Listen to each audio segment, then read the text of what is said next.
bitwa ba Kanyange mbo sinzi nirindi zino undi mugabo yaramaze kumbwira mu wundi mwanya ngo musa n'Inyange ayo yose n'amazina abantu kuki batita abantu ngo musa n'igikona se ni bya biri nakubwiye kare Inyange burivugwaho ibintu byiza gusa iyo bashatse kuvuga umuntu ngo musa n'Inyange Kanyange baba bashaka kugaragaza nyine ubwiza nase mu busanzwe ko nza numva ngo hari abantu barya n'inyoni izi Inyange barazirya cyangwa ntago bazirya abantu basigaye barya n'ibitaribwa barya n'ibitaribwa rwose byagutangaza ubonye n'Inyange bari kuyirya kuko abantu niba ari inzara yabaye nyinshi cyane sinzi impamvu abantu kubijyanye n'imibanire y'Inyange n'abantu ndetse n'amatungo imibanire y'abantu n'amatungo n'Inyange bibanye neza cyane kuko no mu nzuri ukunze kubona Inyange ziri mu nka bibanye neza ese kenshi na kenshi ahantu hari inka ukunze kuhabona Inyange byumvikane ko bifitanye umubano udasanzwe ndabona hano zirimo nimba mureba ruguru mo hariya hari ahantu hari inka murabona uko zirimo ziraguruka hejuru y'inka turagira ngo naho tuhagere turebe nimba mwitegereza muri kubibona bazumengire ruguru hari naho tugira ngo twerekeze twongeye kubasuhuza abakurikiranye ivuko ryacu TV hirya no hino muherereye uyu munsi wa none twabagereye mu gishanga iki gishanga bakita gute igishanga bakita gute mu gahaga ubona kabereye amaso ariko mu maro nyirizina kaba gafite ntabwo nkuzi gusa ariko nkareba isura yako mbona kabereye u Rwanda rwose karakeye kuki uvuga ko gakeye ugashingira kuki kuba amabara y'umweru gusa iriya sura yako mbona nziza cyane ubona nziza hanyuma mu busanzwe hari imigani myinshi yagiye icirwa ivuga ku Nyange Inyange mu busanzwe hari umugani waba uvuga ku Nyange hari abavuga ngo bararira ngo Inyange ngo jujura umuvure sinzameneka kumva ko kantu kurira Inyange yararize yuzuza amarira umuvure bigenda bite ntabwo uzi mbo rero ariko mu busanzwe se urabivugaho iki kubijyanye n'imibanire y'Inyange n'abantu ndetse n'amatungo imibanire y'abantu n'amatungo n'Inyange bibanye neza cyane kuko no mu nzuri ukunze kubona Inyange ziri mu nka bibanye neza ese kenshi na kenshi ahantu hari inka ukunze kuhabona Inyange byumvikane ko bifitanye umubano udasanzwe ndabona hano zirimo nimba mureba ruguru mo hariya hari ahantu hari inka murabona uko zirimo ziraguruka hejuru y'inka turagira ngo naho tuhagere turebe nimba mwitegereza muri kubibona bazumengire ruguru hari naho tugira ngo twerekeze muri makeya Inyange abantu benshi bakunda kuyibaza bati se turatunyoni kwe tujya mu nka niye mpamvu no gukunda inka nk'uko abanyarwanda bagiye babyitirira cyangwa hari ikindi kibazo zikurikiranye mu nka imitekerereze yawe ntekereza ko nta kindi zikurikiranye ari umubanire yazo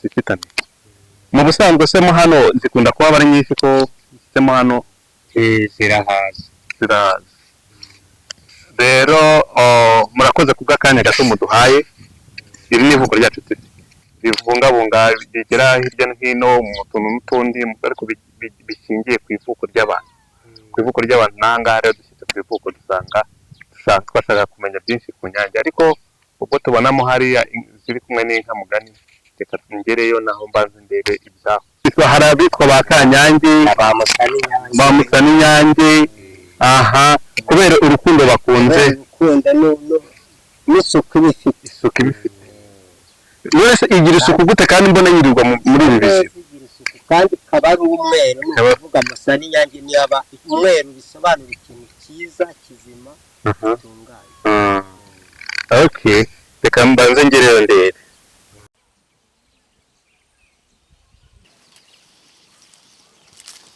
wikomeza nka George Tende ziguruka we Tamugenda gato nabo ziguruka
twongeye kubashimira abakurikiranye ivuko ryacu TV aho muherereye hirya no hino.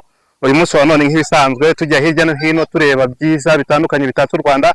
Biragaragara ko ahantu turi hegereye hari akantu k'agashanga twavugamo dushakamo inyange. Ni mu Rwanda mu busanzwe kuko tugiye kuvugana n'umunyarwanda mo hano. Rero sinzi niba mumubona n'uyu nguyu aratangira twibwira amazina yiwe yitwa amazina ni Kazungu Nasoni. Kazungu Nasoni. Aha, rero Kazungu Nasoni tugusanze hano hafi y'ahantu hari inyange. Mugerageje kureba mo hariya hejuru n'ubundi murabona inyuma yiwe hari akanyange gahari mu giti.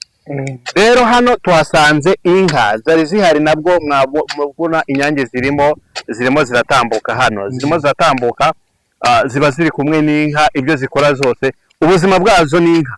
Mu migani itandukanye twagiye twumva inyange zifite umwihariko utandukanye, ariko tugasangamo urukundo, gusabana ndetse n'inka. Yewe abanyarwanda rimwe na rimwe bazitwererera kugira ubwitonzi butandukanye. Rero nibyo tugira ngo Nasoni atuganireho gato mu mwanya tumusanzemo hano. Tumusanze ari mu bikorwa bye bisanzwe, arimo arahinga, ni umukozi cyane. Naso watubwira byinshi rero waba uzi ku nyange? Inyange ni akanyoni keza abantu bose bakunda. Mvuka nasanze inyange zikundana n'inka. Zikundana n'inka. Ariko nta bushakashatsi cyangwa se amakuru nigeze menya ku nyange impamvu ikundana n'inka, ariko gusa nyine nabonye ikundana n'inka. Ikundana n'inka. Ariko ikindi none nanjye mpita nibwira cyangwa se nahise nibwira nuko buriya inyange ni akanyoni gatunzwe no kurya udusimba. Inka rero buriya igihe iri mu gisambu iyirisha ibigenda ikoma udusimba tuguruka. Inyange rero y'agasimba kagurutse ikakabona, aho hantu nyine ibona yuko hari ibyo kurya, ikabona ko inka ari inshuti yayo, nayo yifasha mu kubona biyitunga. Hanyuma kubera se n'izi sazi mba mbona ziba ziri ku nka, bishatse kuvuga ngo nazo zishobora kuba impamvu nazo zikaba zishaka se? Birashoboka ko inyange ishobora kurya n'isazi, ariko ubundi kera ubworozi buteye imbere butarabaho ngo abantu bajye bashituza inka imiti yabugenewe. Buriya inka bwa burondwe bwazagaho n'inyange yarayishituraga. Icyo kintu nacyo kikaba ari icyo kurya nyine cy'inyange. None abantu bayibona bakavuga ati inyange koko ikunda inka koko. Inyange ikunda inka kandi buriya ni ibiryo yikundiye, n'ibyo yikundiye.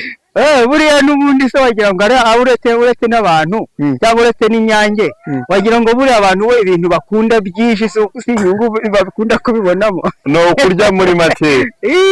Ariko nyine iyo urebye nkeka ko urabona ko kaba kari kunekaneka. Reba nk'aka kari hano mu giti kaba karimo karanekaneka ngo karebe yuko kabona uburyo umwanya ajya kujya kwegera inka. Muri rusange hari amazina agiye atandukanye. Hari amazina waba wibuka bitiriye inyange mu Kinyarwanda arahari menshi birumvikana.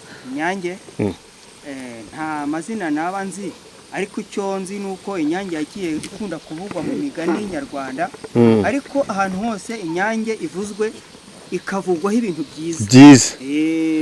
None se weho koko ubumva ikora ibyiza gusa nta bibi ikora inyange? Byagiye kuba nka ya nyamanza n'inyamanza ngo baravuze ngo iranyerera ntiyona. Inyange ndabona yoni.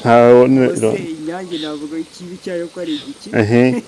Weho se iyo urebye uretse n'ibyo bindi byose, iyo uyibona inyange uyibona gute? Bitajyanye mu byikora, iyo uyibonye ugereranyije n'izindi nyoni. Inyange iyo nyibonye buriya hari ibintu bibiri mbona. Kimwe cyo iri mu byiza bitatse u Rwanda. Ikindi kandi buriya jye buranda umuntu nanone wemera yobokamana. Nanone inyange buriya twibutsa ko habaye hirema. Ahora ntumva ahubwo Kristo cyane urumva inyange ahubwo ayizeho byinshi. mbo hanyuma nkwibukije harandi mazina nagiye numva nk'abitwa ba Kanyange mbo sinzi n'irindi zina undi mugabo yaramaze kumbwira mu wundi mwanya ngo musa n'inyange ayo yose ni amazina abantu kuki batita abantu ngo musa n'igikona se ni bya biri nakubwiye kare inyange burivugwaho ibintu byiza gusa bashatse kuvuga umuntu ngo musa n'inyange Kanyange baba bashaka kugaragaza nyine ubwiza nase mu busanzwe ko nza numva ngo hari abantu barya n'inyoni izi inyange barazirya cyangwa ntago bazirya abantu basigaye barya n'ibitaribwa barya n'ibitaribwa rwose byagutangaza ubonye n'inyange bari kuyirya kuko abantu niba ari inzara yabaye nyinshi cyane sizi impamvu abantu basigaye barya bakarya n'ibintu bitari ngombwa kuri bakarya n'ibitaribwa rero turashimira Nasoni cyane kubw'umwanya wiwe aduhaye urabona ko yarari mu bikorwa bitandukanye arimo arahinga natwe rero nk'ibisanzwe nko kubagerera ku ivuko ryacu ryanyu hirya no hino nizere ko nawe hari uburyo wataruherutse mo kubona inyange mbo turavuga nk'abantu bari mu mijyi hirya no hino ndetse n'abari mu byaro hirya no hino ntabwo byoroshye kubona inyange ntabwo zipfa kubonekerwa rero tushimiye buri muntu wese wagize uruhare muri iki kiganiro by'umwihariko Nasoni umwanya duhaye ndetse n'abandi twabanje kuba turi kumwe mu kano gashanga ko hepfo mwakoze cyane nizere yuko wamaze kwiyandikisha ku ivuko ryacu TV kugira ngo ukomeze gukurikirana byinshi bitandukanye ibyiza nagasagasa umugane w'abarundi mwakoze cyane Samson Nasoni nako